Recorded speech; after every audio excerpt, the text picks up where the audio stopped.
घाटी में सुरक्षा बलों ने एक बार फिर से आतंकवाद पर तगड़ी चोट की है। पुलवामा में एनकाउंटर हुआ है जिसमें 2 आतंकियों के मारे जाने की खबर है। इन आतंकियों की पहचान इजाज हाफिज और शाहिद अयूब के रूप में हुई है। ये दोनों अलबदर से जुड़े स्थानीय आतंकी बताए जा रहे हैं। इनके पास से 2 AK-47 राइफल बरामद हुए हैं। मार्च अप्रैल में प्रवासी मजदूरों पर हुए सिलसिलेवार हमले में इन दोनों का हाथ बताया जा रहा है। मारे गए आतंकियों का नाम इजाज हाफिज, प्रवासी मजदूरों पर हमले में शामिल दोनों आतंकी। ये बड़ा प्रहार, बड़ी चोट मानी जा रही है आतंकियों पर। इनके पास से 2 AK-47 राइफल बरामद की गई है। पुलवामा में यह एनकाउंटर हुआ है। तस्वीरें देखिए, दोनों खूंखार आतंकी ढेर कर दिए हैं सुरक्षा बलों ने। ये एनकाउंटर काफी देर चला, जिसके बाद दोनों आतंकियों को मार गिराने में सुरक्षा बलों ने कामयाबी हासिल की। पुलवामा में अल बद्र से जुड़े ये दोनों आतंकी ढेर कर दिए गए। सुनील जी भट्ट मेरे सहयोगी इस वक्त तमाम जानकारी के साथ जुड़ गए हैं। सुनील, क्या डिटेल सामने आ रही है इन दोनों आतंकियों के बारे में?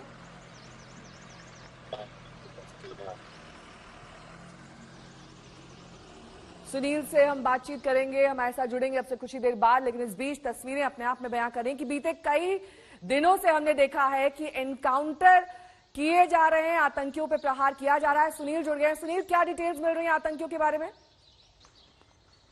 जी बिल्कुल नेहा, मैं आपको बता दूं कि सुरक्षा बलों को एक इनपुट आता है कि पुलवामा के एक इलाके में आतंकवादी छिपे हुए हैं। उसके बाद जो कि स्टैंडर्ड ऑपरेटिंग प्रोसीजर है, एक संयुक्त अभियान चलता है। भारतीय सेना हो, जम्मू कश्मीर पुलिस हो, पूरे इलाके की जो है वो उसको घेर लिया जाता है। बाद में देर रात को वहां पर एक मुठभेड़ शुरू हो जाती है। शुरुआत में जो प्राथमिक खबर आती है उसके अनुसार 2 से 3 आतंकवादी कहे जा रहे थे कि छिपे हुए हैं। देर रात तक ये एनकाउंटर चला और बाद में इसकी पुष्टि हो गई कि 2 आतंकवादी थे। अल बद्र आतंकी संगठन से संबंध था और दोनों आतंकवादियों को ढेर कर दिया गया। ये दोनों आतंकवादी काफी खूनी आतंकवादी थे, स्थानीय आतंकवादी थे। और जो हाल फिलहाल में खासतौर पर मार्च और अप्रैल के महीने में प्रवासी मजदूरों पर हमले हुए, उनमें ये लोग शामिल थे। अल बद्र आतंकी संगठन से इनका संबंध था। दोनों को सुरक्षा बलों ने ढेर कर दिया है, तो बहुत बड़ी सफलता है सुरक्षा बलों के लिए, क्योंकि जिस प्रकार से कश्मीर घाटी में आतंकवाद पर प्रहार लगातार जारी है, ठीक है। आतंकवादी उससे बौखलाए हुए हैं और जो बचे कुचे आतंकवादी हैं वो अब टारगेटेड किलिंग्स कर रहे हैं। ये एक नई रणनीति अपनाई है आतंकवादियों ने कि टारगेटेड किलिंग्स की जाए, जिससे भय ज्यादा उत्पन्न हो जाए। ठीक है, पिछले बहुत एक बहुत साल से शुक्रिया सुनील जी भट्ट इस तमाम जानकारी के लिए आपका। टारगेटेड किलिंग्स के लिए जिम्मेदार ये आतंकी जिन पर प्रहार अब लगातार किया जा रहा है। बात हनुमान जयंती पर 16 अप्रैल को दिल्ली के जहांगीरपुरी में हुई हिंसा की खबर को लेकर करेंगे। इस मामले में 2 और आरोपियों की गिरफ्तारी हुई है। जिन 2 आरोपियों की गिरफ्तारी हुई है उन पर 16 अप्रैल को जहांगीरपुरी के कुशल चौक पर हिंसा में शामिल होने का आरोप है। आरोपियों के नाम जफर और बाबुद्दीन हैं और दोनों रिश्ते में भाई बताए जा रहे हैं। आज तक मिली जानकारी के अनुसार दोनों आरोपी हिंसा के मुख्य आरोपी मोहम्मद अंसार से जुड़े हुए हैं। अब तक पुलिस 28 बालिग आरोपियों को गिरफ्तार कर चुकी है और 3 नाबालिग को बाल सुधार गृह भी भेजा जा चुका है। तो इन दोनों भाइयों की गिरफ्तारी अहम मानी जा रही है जहांगीरपुरी हिंसा मामले में। अरविंद ओझा मेरे सहयोगी इस वक्त तमाम जानकारी के साथ जुड़ गए हैं। अरविंद, ये दोनों आरोपी किस तरीके से इनकी भूमिका रही है हिंसा में? जी देखिए, दोनों पर ही आरोप है कि भीड़ में ये शामिल थे जिस दौरान हिंसा हो रही थी। इन्होंने पत्थरबाजी की थी और कांच की बोतलें फेंकी थी। साथ ही साथ ये तलवार लहराते भी दिखाई दिए थे। देखिए, पहले ये मामला लोकल पुलिस के पास था, उसके बाद क्राइम ब्रांच के पास गया, जिसके बाद क्राइम ब्रांच ने कई वीडियो को खंगाला। उसके अलावा अंसार से पूछताछ की, जिसके बाद जफर और बबुद्दीन, ये 2 शख्स हैं जिनकी गिरफ्तारी क्राइम ब्रांच ने की है। इनसे पूछताछ भी की जा रही है। दोनों रिश्ते में सगे भाई है नेहा। और बड़ी बात यह है कि जो फिलहाल अंसार, जिसको मास्टरमाइंड बताया जा रहा है, उसके भी ये कांटेक्ट में थे, उससे भी इन दोनों की जान पहचान थी। तो फिलहाल जफर और बबुद्दीन को गिरफ्तार किया गया है और इनसे पूछताछ चल रही है नेहा। आप बने रहिए हमारे साथ। इस बीच आपको बता दें, ये जो दोनों गुनहगार पकड़े गए हैं ये भीड़ में शामिल थे, पत्थरबाजी में शामिल थे, रिश्ते में दोनों भाई बताए जा रहे हैं। अब तक 28 आरोपियों की गिरफ्तारी हुई है, जिनमें कुछ को बाल सुधार गृह भी भेजा गया है क्योंकि वो नाबालिग हैं। ये 3 नाबालिग आरोपी जिनको बाल सुधार गृह भेजा जा चुका है। जहांगीरपुरी हिंसा मामले में 16 अप्रैल को शोभा यात्रा के दौरान पत्थरबाजी हुई थी, जिसको लेकर 2 अन्य आरोपियों की गिरफ्तारी अब हो चुकी है। तो अजरान हनुमान चालीसा के बाद अब इफ्तार को लेकर भी धर्म से लेकर सियासी घमासान का सायरन गूंज रहा है। जी हां, बीएचयू के महिला महाविद्यालय में इफ्तार को लेकर कैंपस में विरोध की आवाजें उठने लगी हैं। बीती शाम इफ्तार पार्टी में कुलपति समेत तमाम बड़े अफसर मौजूद थे, लेकिन छात्रों को खबर मिलते ही वो सड़क पर उतर आए। उनका कहना था कि बीएचयू में कभी भी इफ्तार की प्रथा नहीं रही। छात्रों ने विरोध दर्ज करते हुए कुलपति का पुतला फूंका। छात्र संगठनों ने कुलपति को हिंदू विरोधी करार देते हुए आंदोलन तेज करने की चेतावनी तक दे डाली। बंद करो, मुर्दाबाद, मुर्दाबाद, मुर्दाबाद, मुर्दाबाद, मुर्दाबाद, मुर्दाबाद, मुर्दाबाद, मुर्दाबाद। मना के आनंद इफ्तारी नहीं चलेगा, बंद करो, बंद करो। जब इख्तियार पार्टी देते हुए वीसी साहब को देखा तो हम लोगों ने सोचा, देखिए एकेडमिक रूप से पूर्ण तरह से अलग रहते हैं। जब कोई छात्र का मुद्दा होता है तो ये अलग रहते हैं, लेकिन इफ्तियार पार्टी के लिए इनको समय है। जहां एक तरफ देश में वर्तमान समय में समान नागरिक संहिता की बात हो रही है, वहीं पे काशी हिंदू विश्वविद्यालय जैसे विश्वविद्यालय में सामान्य परंपरा से हट करके, जो यहाँ की परंपरा रही है वहाँ से हट करके और बीएचयू में बाकायदा अकादमिक रूप से इफ्तियार पार्टी का आयोजन किया जाना, ये कहीं ना कहीं एक निंदनीय है और हम लोग इसका पूर्ण रूप से विरोध करते हैं। हिंदू विरोधी आदमी है और ये पूर्ण रूप से हिंदू विरोधी मानसिकता को एक विकसित करने का जो है एक सोची समझी रणनीति है ये जो विश्वविद्यालय में। यहाँ पे पुतला दहन का कार्यक्रम था कुलपति जी का। कुलपति जी नित्य नए जो है अपना जो है परंपरा स्थापित करने का प्रयास कर रहे हैं विश्वविद्यालय में। विश्वविद्यालय में पिछले 5 वर्षों से यहीं को कभी इफ्तार के आयोजन नहीं किया गया। आज विश्वविद्यालय द्वारा बाकायदा जो है पीआरओ द्वारा जो है प्रेस रिलीज जारी की गई, प्रेस आमंत्रण जारी किया गया। पत्रकारों को बुलाकर इफ्तार पार्टी का आयोजन विश्वविद्यालय में पहली बार मेरी जानकारी के अनुसार हुआ है और इसे परंपरा बताते हुए किया गया कि हर साल ऐसा होता है, जबकि विश्वविद्यालय में ऐसा कभी नहीं होता।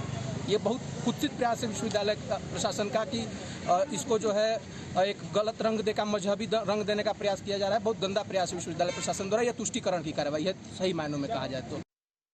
बात यूपी के सीएम योगी आदित्यनाथ के ताजा फरमान की कर लेते हैं, क्योंकि कल रात सीएम योगी ने मंडल, जिले, तहसील और तमाम ब्लॉक स्तर पर तैनात अधिकारियों को दिशा निर्देश जारी किया है। आइए आपको बताते हैं कि इसमें क्या क्या बातें कही गई हैं। सबसे अहम निर्देश लाउडस्पीकर को लेकर है। लाउडस्पीकर के प्रयोग के लिए दिशा निर्देशों की कड़ाई से अनुपालन किया जाए।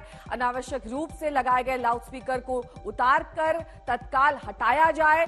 यह सुनिश्चित हो कि लाउडस्पीकर की आवाज उस परिसर से बाहर ना जाए। ये तमाम दिशा निर्देश योगी के ऑफिस से आए हैं। स्थलों पर लाउडस्पीकर लगाने की अनुमति ना दी जाए।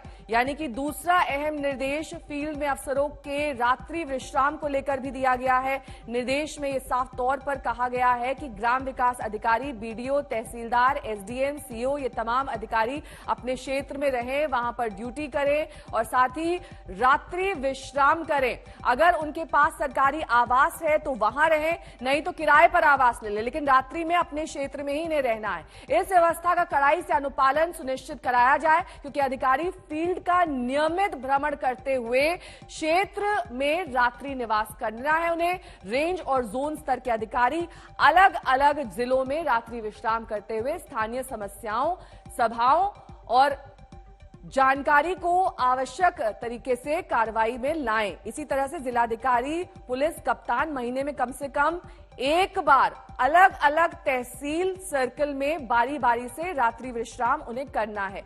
कुछ समस्याओं से योगी ने सख्ती से निपटने की बात कही है। इसमें शामिल है गो तस्करी, अवैध वृक्ष कटान, भूमि पर अवैध कब्जा, अवैध शराब, ओवरलोडिंग, नियम विरुद्ध खनन। यानी कि ये तमाम लिस्ट यहां पर योगी ने जारी की है। उनका कहना है कि ये वो मुद्दे हैं जिनका कड़ाई से पालन किया जाना है। यानी अगर इनको लेकर कोई नियमों का उल्लंघन करता है, कानून को तोड़ता है, तो उनके खिलाफ सख्त से सख्त कार्रवाई करनी चाहिए।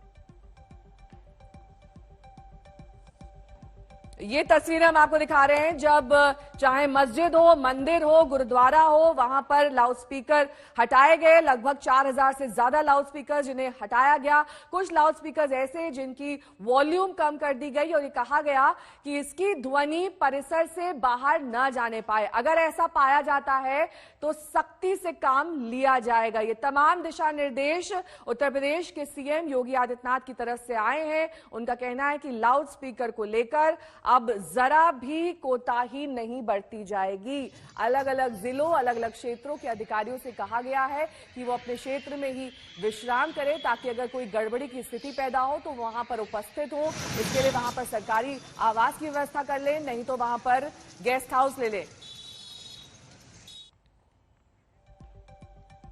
तो यूपी में लाउडस्पीकर पर सियासत जबरदस्त हो रही है, सख्ती भी जारी है। लोग धार्मिक स्थलों से खुद ही लाउडस्पीकर उतारने लगे हैं। अब तक तकरीबन 29,000 लाउडस्पीकर उतारे गए हैं और कई स्पीकर की आवाज कम कर दी गई है। उत्तर प्रदेश में लाउडस्पीकर को लेकर उत्तर प्रदेश सरकार ने आपसी संवाद करके कई लाउडस्पीकर को उतरवाया और कईयों की वॉल्यूम कम कराई। आखिर किस तरीके से, किस स्ट्रैटेजी से काम किया, हमारे साथ मौजूद है अपर मुख्य सचिव गृह अवनीश अवस्थी जी। सर, हमने देखा लगातार लाउडस्पीकर उतारे भी गए, कम भी किए गए, आवाज भी कम गई। किस तरीके से आप लोगों ने स्ट्रैटेजी अपनाई और क्या क्या रहा? आपको ध्यान होगा माननीय मुख्यमंत्री जी ने पिछली लॉ एंड ऑर्डर की जो वीसी ली थी उसमें केवल वरिष्ठ अधिकारियों को बुलाया था, एडीजीज, आईजीज, डीआईजीज और कमिश्नर्स को, और ये निर्देश दिया था कि हर जिले के जितने भी महत्वपूर्ण धर्मगुरु हैं उनसे जो है संवाद बनाए, संपर्क बनाए और जो त्यौहार आ रहे हैं आगामी, उन त्योहारों की तैयारी के लिए उनको और भव्य बनाने के लिए बैठक करें। 24 घंटे में जो है पूरे प्रदेश में हर जनपद के प्रशासनिक और पुलिस अधिकारी ने ये बैठकें आयोजित कराई और इसके कंप्लायंस में माननीय मुख्यमंत्री जी ने कहा कि जो हमारे पूरे प्रदेश में एक व्यवस्था बनी हुई है, माननीय न्यायालयों ने आदेश दे रखा, शासन के आदेश रहे हैं कि एक निर्धारित डेसिबल से ऊपर आवासीय क्षेत्र में और बाकी जगहों पर कोई भी लाउडस्पीकर ना बजे। तो एक अभियान पूरे प्रदेश में चलाएं और इस अभियान के लिए संवाद बनाएं, संवाद जो है लोगों को समझाएं और इसको जो है आगे बढ़ाकर इस कार्य को शुरू करें। इसी कड़ी में गृह विभाग से आदेश भी गए हैं। 30 तारीख तक सबसे रिपोर्ट थाना वाइज मांगी गई है। एक बड़े विवाद की पृष्ठभूमि तैयार हो रही है। अयोध्या पीठाधीश्वर के जगत गुरु परमहंस आचार्य का आरोप है कि भगवा वस्त्र पहनने और धर्मदंड रखने की वजह से उन्हें ताजमहल में प्रवेश नहीं करने दिया गया। उनका कहना है कि वो 5 मई को फिर आगरा जाएंगे। इस बार प्रवेश नहीं मिला तो आमरण अनशन तक करेंगे।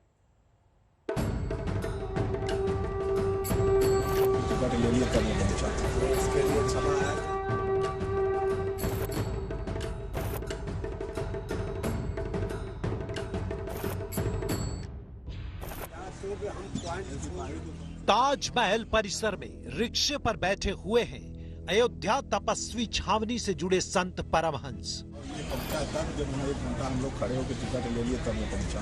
इसके लिए क्षमा है। इनसे हाथ जोड़कर माफी मांग रहे हैं ताजमहल की सुरक्षा में तैनात सुरक्षाकर्मी।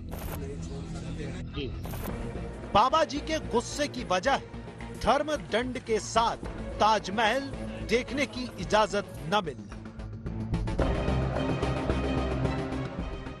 गलत इतिहास बताया गया बच्चों को कि ताजमहल नहीं, तेजो महल है और वहाँ शंकर जी की अभी भी पिंडी दबी हुई है।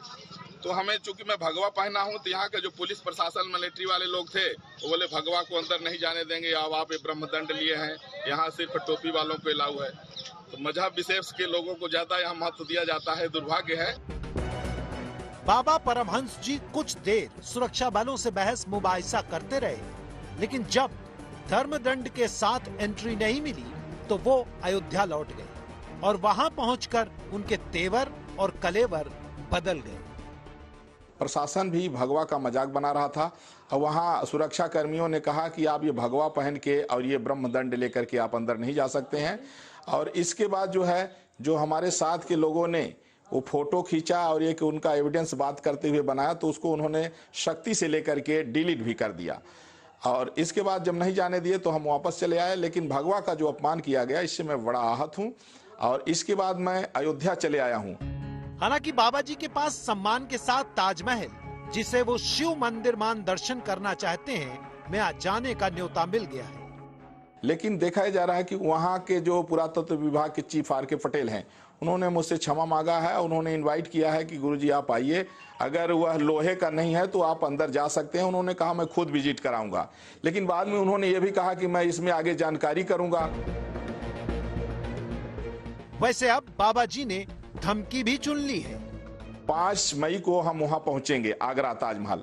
और साथ में जो भी सनातन धर्म को मानने वाले हिंदू भाई बहन, जो भी जितने भी हिंदूवादी संगठन हैं और जितने साधु संत धर्माचार्य जो भी आना चाहेंगे, सबका स्वागत है। लेकिन इसके बाद बुला करके यदि जो है तो रोका गया तो ये बहुत बड़ा जो है भगवा का अपमान होगा। इसके बाद मैं वहीं गेट पर ही बैठ कर आमरण अनशन करके शरीर को छोड़ूंगा। इसके बाद मैं वापस नहीं आऊंगा।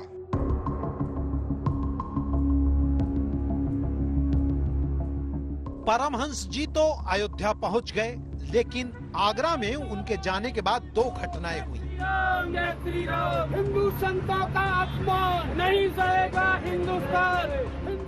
अगले दिन परमहंस को धर्म दंड के साथ एंट्री न मिलने पर सुरक्षा बलों का पुतला जलाने की कोशिश हुई और ताजमहल के रखरखाव के लिए जिम्मेदार आर्कियोलॉजिकल सर्वे ऑफ इंडिया के खिलाफ पुलिस में रिपोर्ट लिखने की अर्जी दी गई, क्योंकि माना यह गया कि एएसआई की वजह से ही परमहंस जी दंड के साथ ताजमहल का दर्शन करने नहीं जा पाए।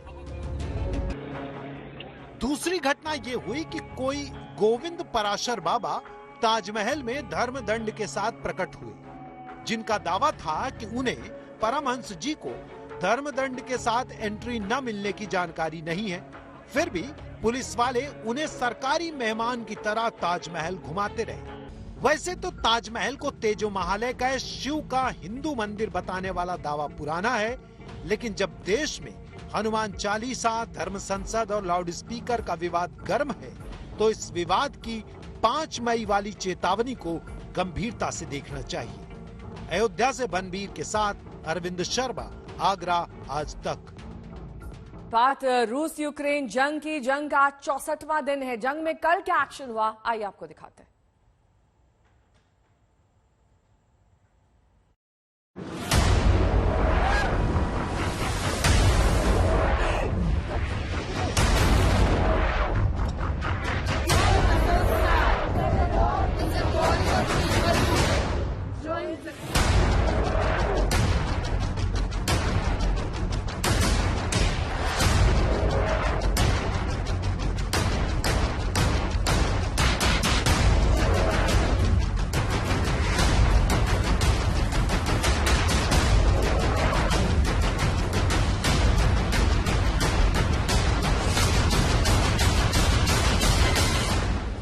जंग का 64वां दिन है आज। जंग की 4 तस्वीरें आपको दिखा देते हैं। यूक्रेन के दूसरे सबसे बड़े शहर खार्किव में रूस ने मिसाइल से हमला किया, जिसमें एक की मौत हो गई।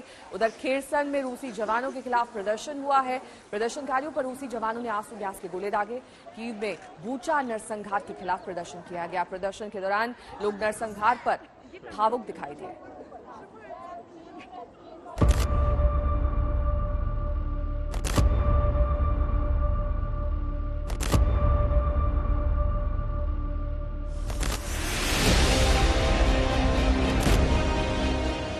आसमान पर उठता सफेद धुआं,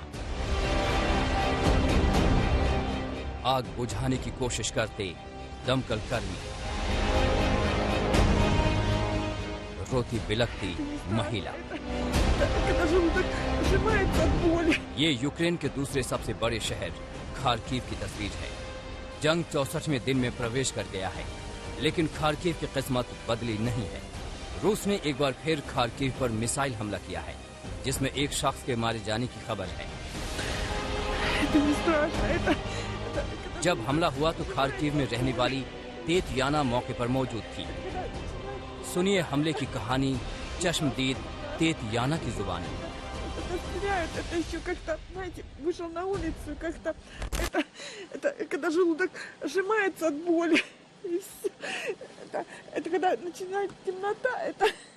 Это ужасно страшно. Днем, когда вот это стреляют, это еще как-то, знаете, вышел на улицу как-то, а когда приходит вечер, это неописуемо. Извините. रूस के हमलों ने खार्किव को मलबे के शहर में बदल दिया है। 24 फरवरी को जंग शुरू होने के बाद से ही खार्किव रूस के निशाने पर है। रूस यहां अपनी मर्जी से जब चाहे मिसाइल और रॉकेट दाग देता है।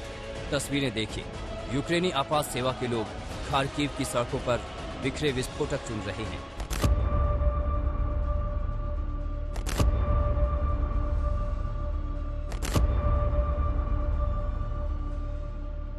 То есть в данный момент осуществляем обход района, проверяем на мины, чтобы не было мин в частных секторах. Сейчас трава поднялась, очень тяжело их искать. Что привлечено много людей. ये तस्वीर यूक्रेन के अहम बंदरगाह शहर खेरसन के फ्रीडम स्क्वायर की है। तस्वीरें देखिए, रूसी फौज के जवान प्रदर्शनकारियों पर आंसू गैस के गोले छोड़ रहे हैं। यूक्रेन के जो इलाके जंग शुरू होने के बाद रूसी फौज के कब्जे में आए, उनमें सामरिक महत्व का शहर खेरसन भी शामिल है। लेकिन रूसी कब्जे के बावजूद यहाँ के स्थानीय लोग रूसी फौज के खिलाफ लगातार प्रदर्शन कर रहे हैं। कल भी बड़ी तादाद में प्रदर्शनकारी फ्रीडम स्क्वायर पर जमा हुए। प्रदर्शनकारी यूक्रेन के पूर्व मेयर वोलोदिमीर साल्दो के खिलाफ नारे लगा रहे थे, जिन्हें रूस ने फिर से नियुक्त किया है। इस बीच यूक्रेन के मारियोपोल की नई सैटेलाइट तस्वीरें सामने आई हैं। मारियोपोल में खोदे गए नए कब्रों का खुलासा हुआ है।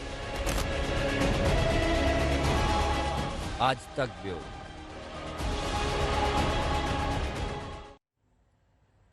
तो आज तक आपको लगातार रूस और यूक्रेन दोनों जगहों से ग्राउंड रिपोर्ट्स दिखा रहा है। अभी आपको दिखा देते हैं खेरसन से हमारी वॉर रिपोर्टर मौसमी सिंह की ये एक्सक्लूसिव रिपोर्ट।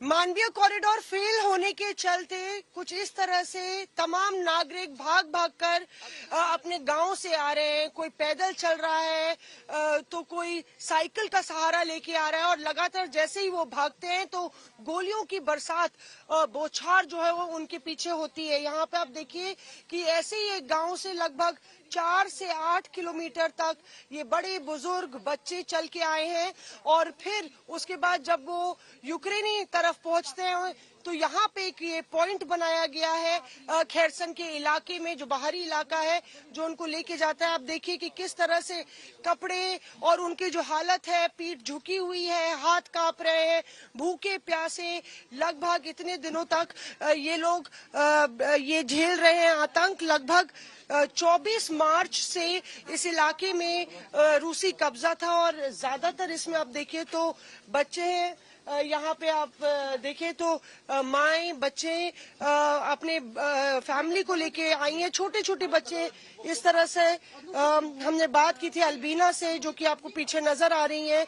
वो 4 बच्चों के साथ 4 किलोमीटर चली हैं। उनके घर में जो है बमबारी हुई। उनका आरोप है कि रूसी सैनिकों ने उनको मारा भी।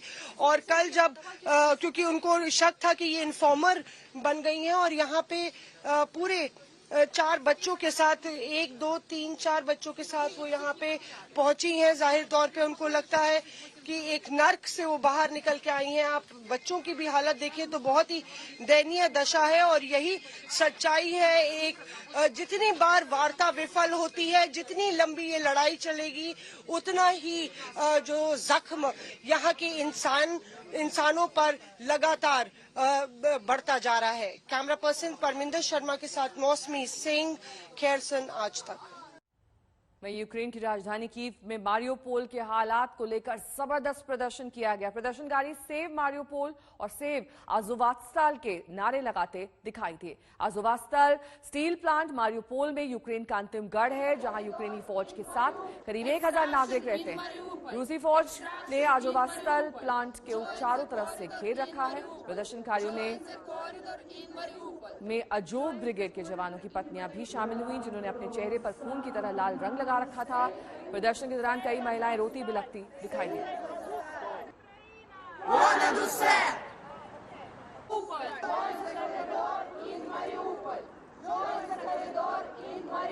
Extraction in Mariupol. Extraction in Mariupol. Join the corridor in Mariupol. Join the corridor.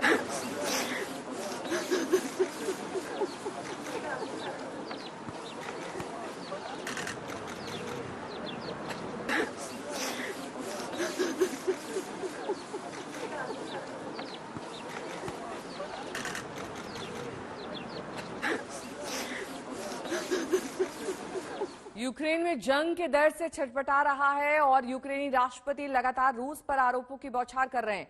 Ukraine के राष्ट्रपति वोलोदिमीर जेलेंस्की ने आरोप लगाया कि रूस अब ब्लैकमेल पर उतर आया है। जेलेंस्की के मुताबिक पोलैंड, बुल्गारिया जैसे देशों को गैस की सप्लाई रोकने पर रूस इनका इस्तेमाल हथियार के तौर पर कर रहा है। Цього тижня керівництво Росії почало нову серію енергетичного шантажу європейців. Рішення обірвати постачання газу в Польщу і Болгарію – черговий аргумент на користь того, що ніхто в Європі не може сподіватись на збереження будь-якої нормальної економічної співпраці з Росією. Росія розглядає як зброю не тільки газ, але й будь-яку торгівлю. Просто очікує моменту, коли тим чи іншим торгівельним напрямком можна скористатись. Або скористатись, щоб шантажувати європейців політично. Або щоб посилити російську воєнну машину, яка розглядає об'єднану Європу як мішень. Тому чим швидше усі в Європі визнають, що не можна залежати в торгівлі від Росії, тим скоріше можна буде гарантувати стабільність європейським ринкам. Росія намагається спровокувати глобальну цінову кризу, щоб почався хаос на усіх базових ринках і особливо на продовольчому. Український експорт допоможе стабілізувати ринки. Отже, це вигідно не тільки нам, а усім європейцям, мешканцям усіх країн, по яких можуть вдарити російські деструктивні амбіції.